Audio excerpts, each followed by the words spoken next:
Hey everybody, it's your hospitality friend Glenn here at Alice 2025. I'm with Tiffany Cooper of Mandarin Oriental. Let me tell you in just a sec, but first, I want to thank our sponsors, Unifocus. Unifocus, technology that delivers. Please check them out at unifocus.com. First of all, congratulations! Thank you, sir. You're new to this job. You're running development here in the Americas. What is that like on a personal note for you to get this accomplishment?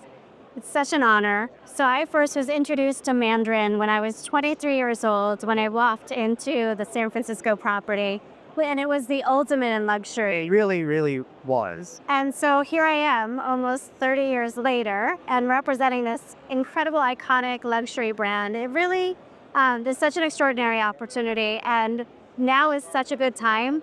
We have very ambitious but achievable growth plans for the U.S. and for Latin America, so I'm thrilled. That's freaking awesome. So my first Mandarin was the New York property off Columbus Circle, right? Like I knew San Francisco, but since I'm a New Yorker, when that opened, that really signaled the arrival to me of Mandarin in North America, right? And I know San Francisco's that, but you know, that sort of a thing. So it's exciting to have seen that brand. It was one of those brands, I was much younger when it came. It's like, I wanted to aspire to be able to one day be able to stay there, right? I absolutely. I felt the same way.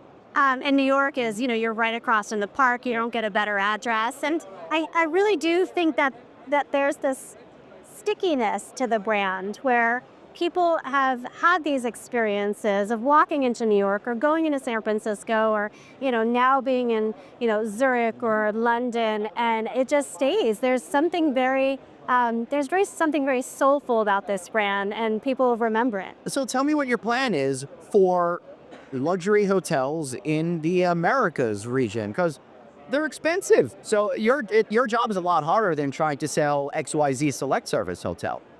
In some ways, yes. In some ways, no. I mean, I think what I'm excited about is there's a really long runway for Mandarin specific to the Americas.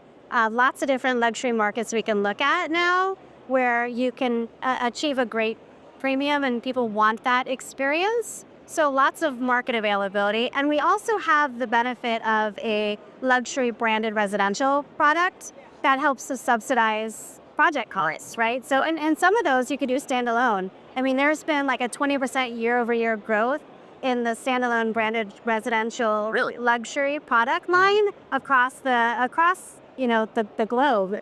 It's so funny how like what used to be is coming back into fashion right now. Back in the day, people lived in hotels, right? Yeah. So now to see that coming back is kind of pretty cool as well. But also for you folks out there that aren't as familiar, when you're building a luxury hotel, a lot of times when you have the residential component and other components, then you're able to pay for it in a lot of ways because you're building these huge towers. They're not cheap, for example, right? So you're really trying to find creative ways to create a lot of different revenue streams in order to make it appealing towards that investor. Absolutely. And so I think whereas, maybe we're still waiting for those, additional VIPs to come to us and help with cost of capital on the luxury sector. I mean, there's been 11% year-over-year growth in the luxury sector in terms of new development.